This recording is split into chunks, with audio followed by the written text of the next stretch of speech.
code black. We have a massive cranial trauma in Ward 2 and a total security breach in the residence. The situation has shifted from observation to acute crisis in a matter of seconds. Before we assess the damage, confirm your rotation, subscribe, and sign off on the emergency log like.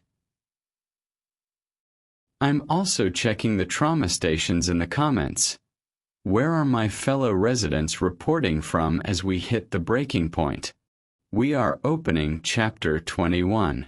As a medical student, I'm looking at Renfield's injuries. A shattered skull and a broken back. It's a brutal physical assault meant to silence a witness. But the real horror is in the master bedroom. We are witnessing the blood baptism. A forced hemological exchange that creates a permanent biological link between predator and prey. Stay focused. This is the point of no return. Let's open the file. Chapter 21. Dr. Seward's Diary. October 3rd.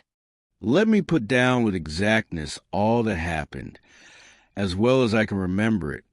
Since last I made an entry, not a detail that I can recall must be forgotten. In all calmness I must proceed. When I came to Renfield's room, I found him lying on the floor on his left side in a glittering pool of blood. When I went to move him, it became at once apparent that he had received some terrible injuries. There seemed none of that unity of purpose between the parts of body which marks even lethargic sanity. As the face was exposed, I could see that it was horribly bruised, as though it had been beaten against the floor. Indeed, it was from the face wounds that the pool of blood originated. The attendant who was kneeling beside the body said to me as we turned him over, "I think, sir, his back is broken. See, both his right arm and leg, and the whole side of his face are paralyzed." How such a thing could have happened puzzled the attendant beyond measure. He seemed quite bewildered, and his brows were gathered in as he said, "I can't understand the two things. He could mark his face like that by beating his own head on the floor. I saw a young woman do it once at the Eversfield Asylum, before anyone could lay hands on her. And I suppose he might have broke his neck by falling out of bed, if he got in an awkward kink. But for the life of me, I can't imagine how the two things occurred. If his back was broke, he couldn't beat his head, and if his face was like that before the fall out of bed, there would be marks of it." I said to him, "Go to Dr. Van Helsing and ask him to kindly come here at once.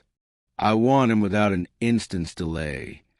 The man ran off, and within a few minutes a professor, in his dressing gown and slippers, appeared. When he saw Renfield on the ground, he looked keenly at him a moment and then turned to me. I think he recognized my thought in my eyes, for he said very quietly, manifestly for the ears of the attendant, "Ah, sad accident. He will need very careful watching and much attention. I shall stay with you myself, but I shall first dress myself. If you will remain, I shall in a few minutes join you." The patient was now breathing stertorously, and it was easy to see that he had suffered some terrible injury. Van Helsing returned with extraordinary celerity, bearing with him a surgical case. He had evidently been thinking and had his mind made up, for almost before he looked at the patient, he whispered to me, "Send the attendant away. We must be alone with him when he becomes conscious after the operation." So I said, "I think that will do now. Simmons, we have done all that we can at present. You had better go your round, and Dr. Van Helsing will operate. Let me know instantly if there be anything unusual anywhere." The man withdrew, and we went into a strict examination of the patient. The wounds of the face were superficial. The real injury was a depressed fracture of the skull, extending right up to the motor area. The professor thought a moment and said, "We must reduce the pressure and get back to normal conditions as far as can be. The rapidity of the suffusion shows the terrible nature of his injury. The whole motor area seems affected. The suffusion of the brain will increase quickly, so we must refine at once, or it may be too late." As he was speaking, there was a soft tapping at the door. I went over and opened it and found in the corridor without Arthur and Quincy in pajamas and slippers. The former spoke. "I heard your man call up Dr. Van Helsing and tell him of an accident. So I woke Quincy, or rather called for him, as he was not asleep. Things are moving too quickly and too strangely for sound sleep for any of us these times. I've been thinking that tomorrow night we'll not see things as they have been. We'll have to look back and forward a little more than we have done. May we come in?" I nodded and held the door open till they had entered. Then I closed it again.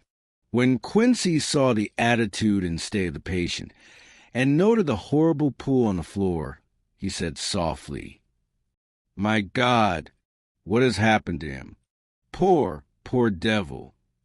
I told him briefly, and added that we expected he would recover consciousness after the operation, for a short time, at all events.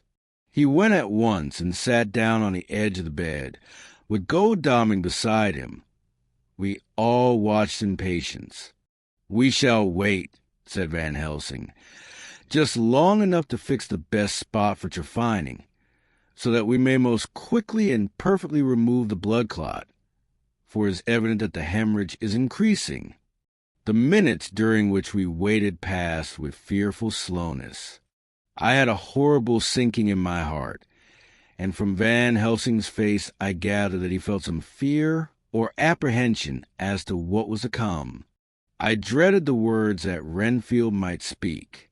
I was positively afraid to think, but the conviction of what was coming was on me, as I have read of men who have heard the death watch. The poor man's breathing came in uncertain gasps. Each instant he seemed as though he would open his eyes and speak, but then would follow a prolonged stertorous breath, and he would relapse into a more fixed insensibility. Inured as I was to sick beds and death, this suspense grew and grew upon me. I could almost hear the beating of my own heart, and the blood surging through my temples sounded like blows from a hammer. The silence finally became agonizing. I looked at my companions, one after another, and saw from their flushed faces and damp brows that they were enduring equal torture. There was a nervous suspense over us all, as though overhead some dread bell would peal out powerfully when we should least expect it. At last there came a time when it was evident that the patient was sinking fast. He might die at any moment. I looked up at the professor and caught his eyes fixed on mine. His face was sternly set as he spoke. "There is no time to lose. His words may be worth many lives. I have been thinking so as I stood here. It may be there is a soul at stake. We shall operate just above the ear." Without another word he made the operation. For a few moments the breathing continued to be stertorous. Then there came a breath so prolonged that it seemed as though it would tear open his chest. Suddenly his eyes opened and became fixed in a wild, helpless stare. This was continued for a few moments. Then it softened into a glad surprise, and from the lips came a sigh of relief. He moved convulsively, and as he did so, said, "I'll be quiet, doctor. Tell them to take off the strait waistcoat. I have had a terrible dream, and it has left me so weak that I cannot move. What's wrong with my face? It feels all swollen, and it smarts dreadfully." He tried to turn his head, but even with the effort his eyes seemed to grow glassy again, so I gently put it back. Then Van Helsing said in a quiet, grave tone, "Tell us your dream, Mr. Renfield." As he heard the voice, his face brightened through its mutilation, and he said, "That is Dr. Van Helsing. How good it is of you to be here. Give me some water. My lips are dry, and I shall try to tell you. I dreamed." He stopped and seemed fainting. I called quietly, "Quincy, the brandy. It is in my study, quick." He flew and returned with glass, the decanter of brandy, and a carafe of water. We moistened the parched lips, and the patient quickly revived. It seemed, however, that his poor injured brain had been working in the interval, for when he was quite conscious, he looked at me piercingly with an agonized confusion, which I shall never forget, and said, "I must not deceive myself. It was no dream, but all a grim reality." Then his eyes roved round the room. As they caught sight of the two figures sitting patiently on the edge of the bed, he went on, "If I were not sure already, I would know from them." For an instant his eyes closed, not with pain or sleep, but voluntarily, as though he were bringing all his faculties to bear. When he opened them, he said, hurriedly, and with more energy than he had yet displayed, "Quick, doctor, quick. I am dying. I feel that I have but a few minutes, and then I must go back to death, or worse, wet my lips with brandy again. I have something that I must say before I die, or before my poor crushed brain dies anyhow. Thank you. It was that night after you left me, when I implored you to let me go away. I couldn't speak then, for I felt my tongue was tied, but I was as sane then, except in that way, as I am now. I was in an agony of despair for a long time after you left me. It seemed hours. Then there came a sudden peace to me. My brain seemed to become cool again, and I realized where I was. I heard the dogs bark behind our house, but not where he was." As he spoke, Van Helsing's eyes never blinked, but his hand came out and met mine and gripped it hard. He did not, however, betray himself. He nodded slightly and said, "Go on," in a low voice. Renfield proceeded. He came up to the window in the mist, as I had seen him often before, but he was solid then, not a ghost, and his eyes were fierce like a man's when angry. He was laughing with his red mouth. The sharp white teeth glinted in the moonlight when he turned to look back over the belt of trees to where the dogs were barking. I wouldn't ask him to come in at first, though I knew he wanted to, just as he had wanted all along. Then he began promising me things, not in words, but by doing them. He was interrupted by a word from the professor. "How?"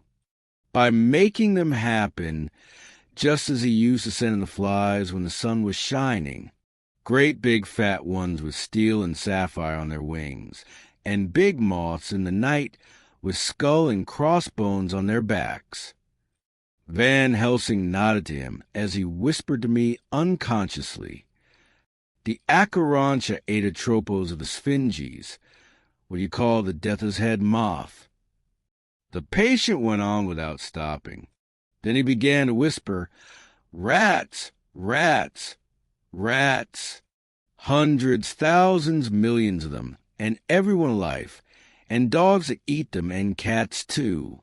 All lives, all red blood, with years of life in it, and not merely buzzing flies." I laughed at him, for I wanted to see what he could do. Then the dogs howled, away beyond the dark trees in his house. He beckoned me to the window. I got up and looked out, and he raised his hands, and seemed to call out without using any words. A dark mass spread over the grass, coming on like the shape of a flame of fire, and then he moved the mist to the right and left, and I could see that there were thousands of rats with their eyes blazing red. like his, only smaller.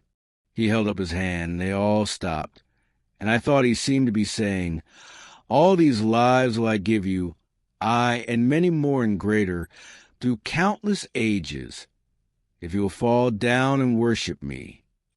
And then a red cloud, like the color of blood, seemed to close over my eyes, and before I knew what I was doing, I found myself opening the sash and saying to him, "Come in, Lord and Master." The rats were all gone, but he slid into the room through the sash, though it was only open an inch wide, just as the moon herself has often come into the tiniest crack and has stood before me in all her size and splendor.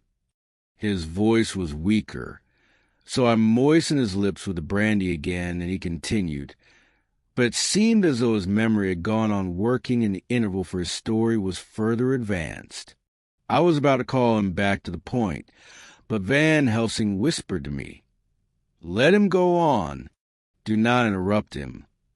He cannot go back, and maybe could not proceed at all if once he lost the thread of his thought." He proceeded, "All day I waited to hear from him, but he did not send me anything, not even a blowfly, and when the moon got up I was pretty angry with him. When he slid in through the window, though it was shut, and did not even knock, I got mad with him. He sneered at me, and his white face looked out of the mist with his red eyes gleaming, and he went on as though he owned the whole place, and I was no one. He didn't even smell the same as he went by me. I couldn't hold him. I thought that, somehow, Mrs. Harker had come into the room. The two men sitting on the bed stood up and came over, standing behind him so that he could not see them, but where they could hear better. They were both silent, but the professor started and quivered. His face, however, grew grimmer and sterner still. Renfield went on without noticing. "When Mrs. Harker came in to see me this afternoon, she wasn't the same. It was like tea after the teapot had been watered. Here we all moved, but no one said a word." He went on, "I didn't know that she was here till she spoke, and she didn't look the same. I don't care for the pale people. I like them with lots of blood in them, and hers had all seemed to have run out. I didn't think of it at the time, but when she went away I began to think, and it made me mad to know that he had been taking the life out of her. I could feel that the rest quivered as I did, but we remained otherwise still. So when he came tonight, I was ready for him. I saw the mist stealing in, and I grabbed it tight. I had heard that madmen have unnatural strength, and as I knew I was a madman, at times anyhow, I resolved to use my power. Aye, and he felt it too, for he had to come out of the mist to struggle with me. I held tight, and I thought I was going to win, for I didn't mean to take any more of her life, till I saw his eyes. They burned into me, and my strength became like water. He slipped through it, and when I tried to cling to him, he raised me up and flung me down. There was a red cloud before me and a noise like thunder, and the mist seemed to steal away under the door. His voice was becoming fainter and his breath more stertorous. Van Helsing stood up instinctively. "We know the worst now," he said. "He is here, and we know his purpose. It may not be too late. Let us be armed, the same as we were the other night, but lose no time. There is not an instant to spare." There was no need to put our fear, nay, our conviction, into words. We shared them in common. We all hurried and took from our rooms the same things that we had when we entered the Count's house. The professor had his ready, and as we met in the corridor, he pointed to them significantly as he said, "They never leave me, and they shall not till this unhappy business is over. Be wise also, my friends. It is no common enemy that we deal with. Alas, Alas, that dear Madam Mina should suffer. He stopped. His voice was breaking, and I do not know if rage or terror predominated in my own heart. Outside the Harker's door we paused. Art and Quincy held back, and the latter said, "Should we disturb her?" "We must," said Van Helsing grimly. "If the door be locked, I shall break it in. May it not frighten her terribly? It is unusual to break into a lady's room." Van Helsing said solemnly, "You are always right, but this is life and death. All chambers are alike to the doctor, and even were they not, they are all as one to me tonight. Friend John, when I turn the handle, if the door does not open, do you put your shoulder down and shove, and you too, my friends. Now!" He turned the handle as he spoke, but the door did not yield. We threw ourselves against it. With a crash it burst open, and we almost fell headlong into the room.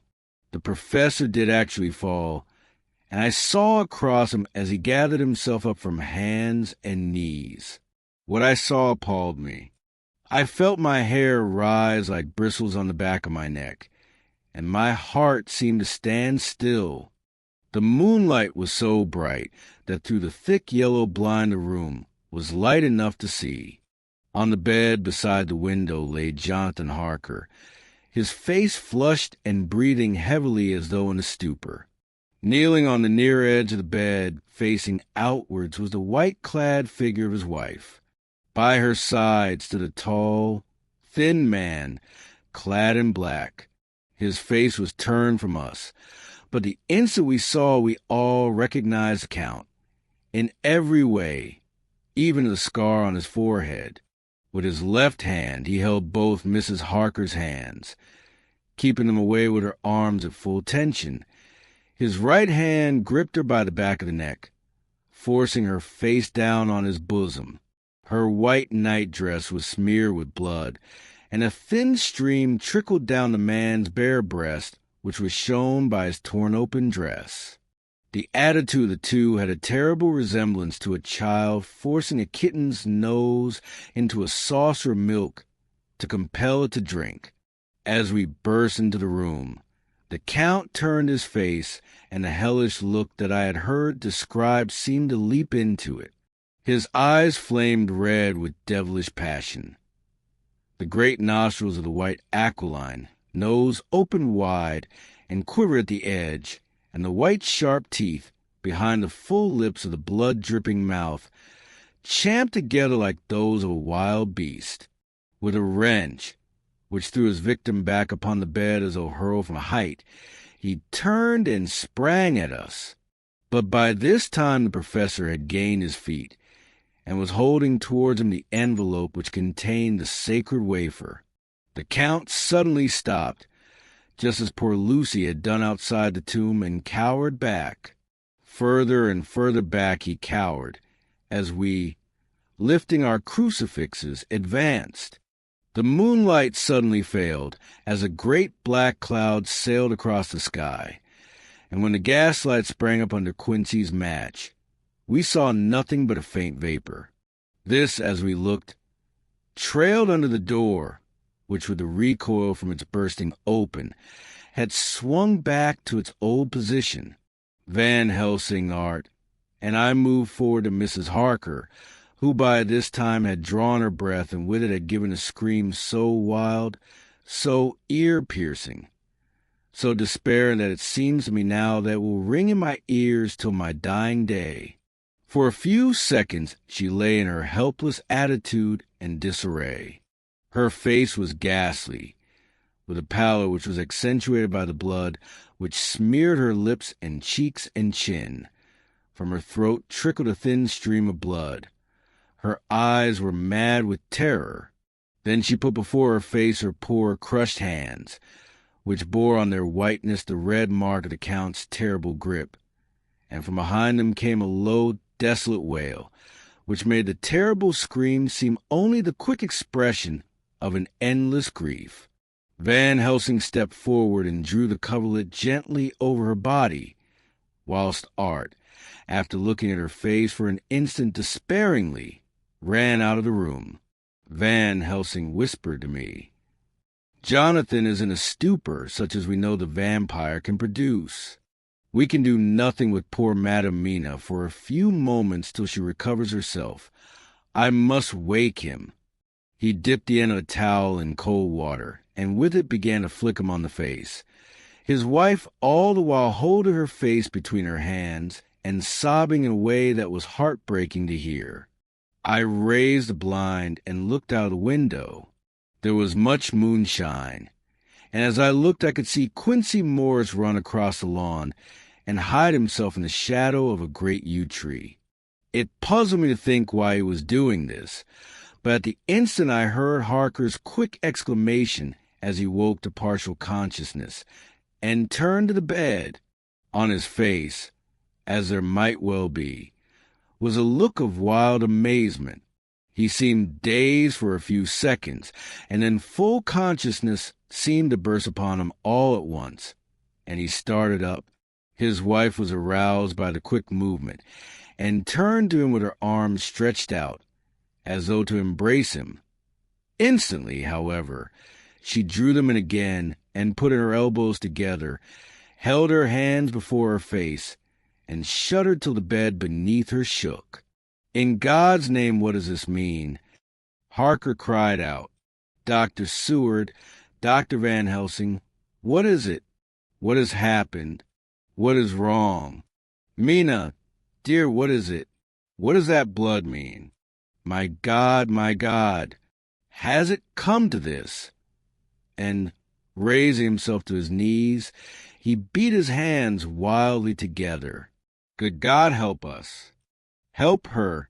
Oh, help her!" With a quick movement, he jumped from bed and began to pull on his clothes, all the man in him awake at the need for instant exertion. "What has happened? Tell me all about it," he cried without pausing. "Dr. Van Helsing, you love Mina, I know. Oh, do something to save her. It cannot have gone too far yet. Guard her while I look for him."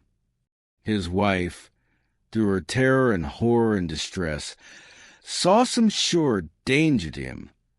Instantly forgetting her own grief, she seized hold of him and cried out, No, Jonathan, you must not leave me. I have suffered enough tonight, God knows, without the dread of his harming you. You must stay with me.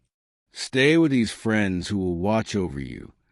Her expression became frantic as she spoke, and, he yielding to her, she pulled him down sitting on the bedside and clung to him fiercely. Van Helsing and I tried to calm them both. The professor held up his little golden crucifix and said with wonderful calmness, "Do not fear, my dear. We are here, and whilst this is close to you, no foul thing can approach. You are safe for tonight, and we must be calm and take counsel together." She shuddered and was silent, holding down her head on her husband's breast. When she raised it, his white night-robe was stained with blood where her lips had touched, and where the thin open wound in her neck had sent forth drops. The instant she saw it, she drew back with a low wail and whispered amidst choking sobs, "Unclean, unclean! I must touch him or kiss him no more. Oh, that it should be that it is I who am now his worst enemy, and whom he may have most cause to fear." To this he spoke out resolutely, "Nonsense, Mina. It is a shame to me to hear such a word. I would not hear it of you, and I shall not hear it from you. May God judge me by my deserts, and punish me with more bitter suffering than even this hour, if by any act or will of mine anything ever come between us." He put out his arms and folded her to his breast, and for a while she lay there sobbing. He looked at us over her bowed head, with eyes that blinked damply above his quivering nostrils. His mouth was set as steel. After a while her sobs became less frequent and more faint, and then he said to me, speaking with a studied calmness which I felt tried his nervous power to the utmost, "And now, Dr. Seward, tell me all about it. Too, I know the broad fact. Tell me all that has been." I told him exactly what had happened, and he listened with seeming impassiveness. But his nostrils twitched and his eyes blazed as I told how the ruthless hands of the Count had held his wife in that terrible and horrid position, with her mouth to the open wound in his breast. It interested me, even at that moment, to see that, whilst the face of white-set passion worked convulsively over bowed head, the hands tenderly and lovingly stroked the ruffled hair. Just as I had finished, Quincy and Godalming knocked at the door. They entered in obedience to our summons. Van Helsing looked at me questioningly. I understood him to mean if we were to take advantage of their coming to divert, if possible, the thoughts of the unhappy husband and wife from each other and from themselves.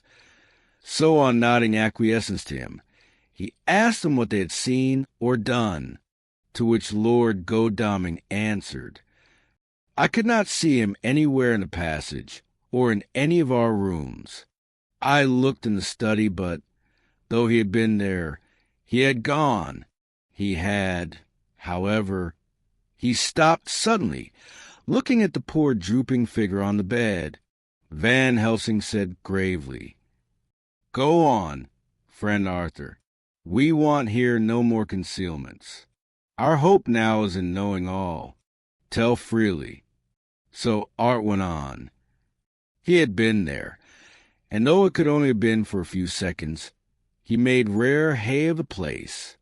All the manuscript had been burned, and the blue flames were flickering amongst the white ashes. The cylinders of your phonograph, too, were thrown on the fire, and the wax had helped the flames. Here I interrupted. "Thank God there is the other copy in the safe." His face lit for a moment, but fell again as he went on. "I ran downstairs then, but could see no sign of him. I looked into Renfield's room, but there was no trace there except—" Again he paused. "Go on," said Harker hoarsely. So he bowed his head and, moistening his lips with his tongue, added, "Except that the poor fellow is dead." Mrs. Harker raised her head, looking from one to the other of us. She said solemnly, "God's will be done." I could not but feel that Art was keeping back something, but as I took it that it was with a purpose, I said nothing. Van Helsing turned to Morris and asked, "And you, friend Quincy, have you any to tell?" "A little," he answered. "It may be much eventually, but at present I can't say. I thought it well to know if possible where the Count would go when he left the house. I did not see him, but I saw a bat rise from Renfield's window and flap westward.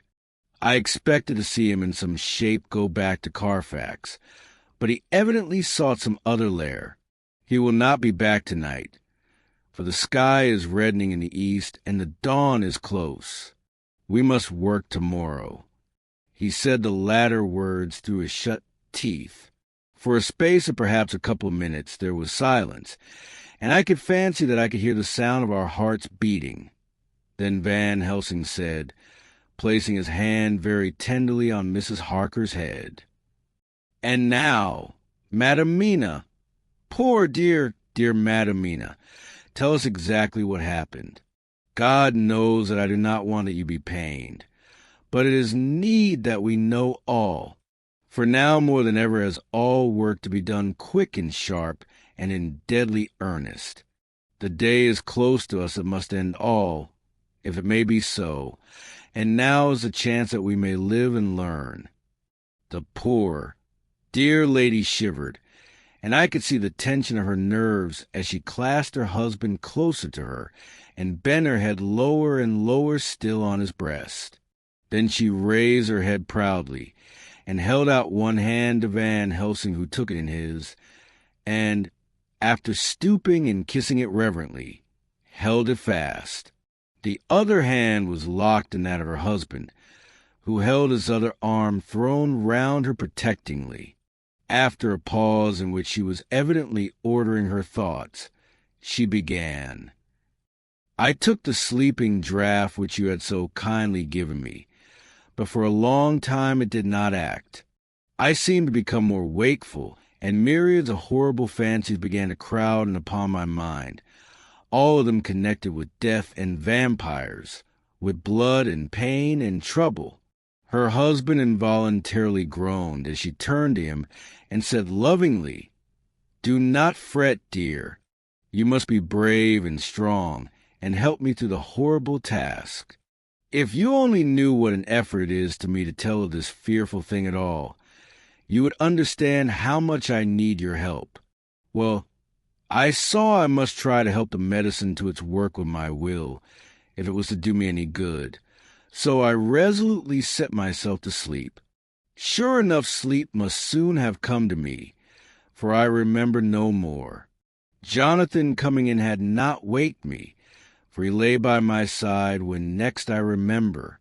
There was in the room the same thin white mist that I had before noticed. But I forget now if you know of this. You will find it in my diary, which I shall show you later. I felt the same vague terror which had come to me before, and the same sense of some presence. I turned to wake Jonathan, but found that he slept so soundly that it seemed as if it was he who had taken the sleeping draught, and not I. I tried, but I could not wake him. This caused me a great fear, and I looked around terrified. Then indeed my heart sank within me. Beside the bed, as if he had stepped out of the mist, or rather as if the mist had turned into his figure, for it had entirely disappeared, stood a tall, thin man, all in black. I knew him at once from the description of the others.